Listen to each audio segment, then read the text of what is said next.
नमस्कार दोस्तों, आज हम बात करने जा रहे हैं बोडोलैंड दिवस की। एक ऐसा दिन जो सिर्फ जश्न नहीं बल्कि उम्मीदों का प्रतीक है। इस बार बोडोलैंड को मिली है 1000 करोड़ की सौगात। लेकिन सबसे बड़ा सवाल, क्या बोडोलैंड की किस्मत बदलेगी या फिर लिखी जाएगी विकास की नई इबारत, या फिर यह भी एक राजनीतिक घोषणा बनकर रह जाएगी। तो दोस्तों, आज के इस वीडियो में हम डिटेल से समझेंगे इतिहास, राजनीति, विकास और भविष्य की क्या क्या संभावनाएं हैं।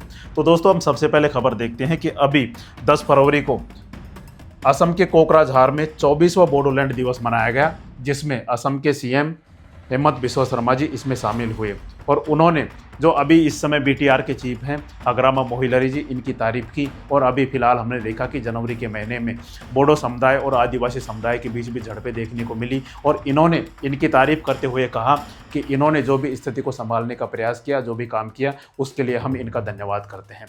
और इन्होंने क्या क्या कहा, कोकराझार में हाल ही में हुई अप्रिय घटनाओं का जिक्र करते हुए मुख्यमंत्री ने आपसी संवाद और समझ के माध्यम से शांति बनाए रखने के लिए बीटीआर के लोगों को बधाई दी, और उन्होंने शांति बहाल करने की स्थिति को एक बड़े संकट में बदलने से रोकने में हग्रामा मोहिलरी जी के मजबूत नेतृत्व के लिए उन्हें धन्यवाद भी दिया। और उन्होंने कहा कि हग्रामा मोहिलरी के आश्वासन के अनुसार कोकराझार में शांति बहाल हो गई है। मुख्यमंत्री ने कहा कि बीटीसी समझौते का मूल उद्देश्य सभी समुदायों का शांतिपूर्ण सहअस्तित्व है।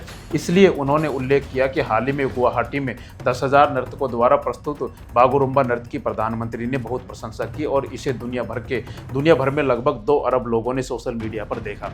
उन्होंने जो बागुरुम्बा महोत्सव मनाया गया था, जिसमें मोदी जी भी शामिल हुए थे, उनकी भी तारीफ की और कहा कि यह जो महोत्सव मनाया गया, जिसमें 10,000 लोगों ने एक साथ नृत्य करके बहुत बड़ा जो बोडो समुदाय का सांस्कृतिक कार्यक्रम था उसको बहुत बड़ा बनाया था, जिससे बहुत सारे लोगों ने पूरे विश्व भर में देखा। तो इन्होंने काफ़ी तारीफें ये जो महोत्सव में शामिल है तो उसमें की थी। अब इस महोत्सव में 24वें जो बोडोलैंड महोत्सव था या बोडोलैंड दिवस था, उसमें क्या क्या बातें रखी गई हैं उसके बारे में हम समझते हैं। दोस्तों, सबसे पहले अगर हम बात करें तो शांति और विकास के बारे में चर्चा हुई। यह कार्यक्रम बोडो समझौते के तहत क्षेत्र में शांति, स्थिरता और प्रगति को रेखांकित करता है। नेतृत्व और एकता के बारे में चर्चा हुई, जिसमें हग्रामा मोहिलरी जी के बारे में चर्चा हुई। मुख्यमंत्री शर्मा ने हग्रामा मोहिलरी के नेतृत्व में स्थिति को संभालने के लिए धन्यवाद दिया और आपसी संवाद पर भी जोर दिया। अगली हम बात करें तो इस दौरान सांस्कृतिक प्रदर्शन भी किए गए, जिसमें इस अवसर पर बोडो संस्कृति को दर्शाया गया, जिसका उद्देश्य सभी समुदायों के बीच भाईचारा बढ़ाना है। अब दोस्तों, सबसे पहले हम समझते हैं कि आखिर ये बोडो महोत्सव या बोडो दिवस क्यों मनाया जाता है। क्योंकि दोस्तों, अगर हम बात करें तो असम में समय समय पर बोडोलैंड अलग से राज्य बनाने को लेकर मांग उठती रही है, जिसमें इनमें 3 संगठन प्रमुख हैं जो लगातार बोडोलैंड को अलग राज्य बनाने की मांग कर रहे हैं। सबसे पहले अगर हम देखें तो आबसू आल बोडो स्टूडेंट यूनियन ने सबसे पहले मांग उठाई थी। उसके बाद दूसरा संगठन इनका था Bodo BLT, Bodo liberation tigers. इसके बाद एक और संगठन था NDFB, national democratic front of Bodoland. इन संगठनों ने लगातार प्रदर्शन किए हैं, आंदोलन भी किए हैं, जिसमें बहुत सारे बोडो समुदाय के लोगों की जानें भी गई है। तो इन आंदोलन के तहत इन्होंने लगातार मांग की है भारत सरकार से कि हमें अलग से एक बोडो समुदाय के लिए अलग से बोडोलैंड राज्य की जरूरत है और बोडोलैंड राज्य अलग से होना चाहिए। लेकिन दोस्तों, समय समय पर क्या हुआ, इनके साथ एक समझौता किया गया 1993 में, जब क्या बनाया गया था, Bodoland autonomous council.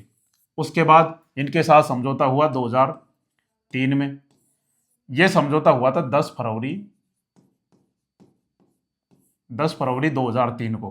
Bodoland territorial council, इस दौरान बोडोलैंड टेरिटोरियल काउंसिल बनाया गया और इन्होंने एक नई पार्टी की स्थापना की जो बोडो पीपुल फ्रंट के नाम से जानी जाती है। तो उस समय क्या हुआ, ये जब नेतृत्व में आए, ये जो काउंसिल बोडोलैंड टेरिटोरियल काउंसिल बनाई गई, तो यह हमारे संविधान की 6ठी अनुसूची के तहत बनाई गई थी। उस दौरान क्या हुआ था, ये बीटीसी के प्रमुख बने थे और उस दौरान लगातार ये लगभग 20 सालों तक इस पर शासन करते रहे, और अभी 2025 के बाद भी अभी भी ये बीटीआर के प्रमुख बने हुए हैं। इसके बाद दोस्तों, फिर भी बोडोलैंड आंदोलन की लगातार मांग चलती रही और बोडोलैंड अलग राज्य की मांग लगातार चलती रही, और 2020 में एक ऐतिहासिक समझौता हुआ जो 27 जनवरी 2020 को हुआ था। 27 जनवरी 2020 को जो इनके साथ हुआ था NDFB, और इसके NDFB संगठन भी काफ़ी संगठनों में अलग अलग बढ़ चुका है। तो इन जो भी संगठन थे, इनके साथ एक समझौता हुआ और क्या बना, BTR बना, बोडोलैंड टेरिटोरियल रीजन बना। और इसके बाद इसकी 6ठी एनिवर्सरी भी अभी मनाई गई थी, जो हमने आपको बताया था। अब दोस्तों ये बोडोलैंड दिवस जो मनाया जाता है वो इसकी याद में मनाया जाता है क्योंकि 10 फरवरी 2003 को यह एक ऐतिहासिक समझौता हुआ था और इन्होंने उग्रवाद का सहारा छोड़कर सारे हथियार डालकर इन्होंने राजनीति में प्रवेश किया था। अब दोस्तों 10 फरवरी 2003 को बीटीसी का जब ये ऐतिहासिक समझौता हुआ था तो उसी के उपलक्ष्य में अब 10 फरवरी 2026 को 24वां बोडोलैंड दिवस मनाया गया। तो हर साल ये दिवस मनाया जाता है। इसमें असम के चीफ मिनिस्टर हेमंता बिस्वा शर्मा जी ने भी भाग लिया।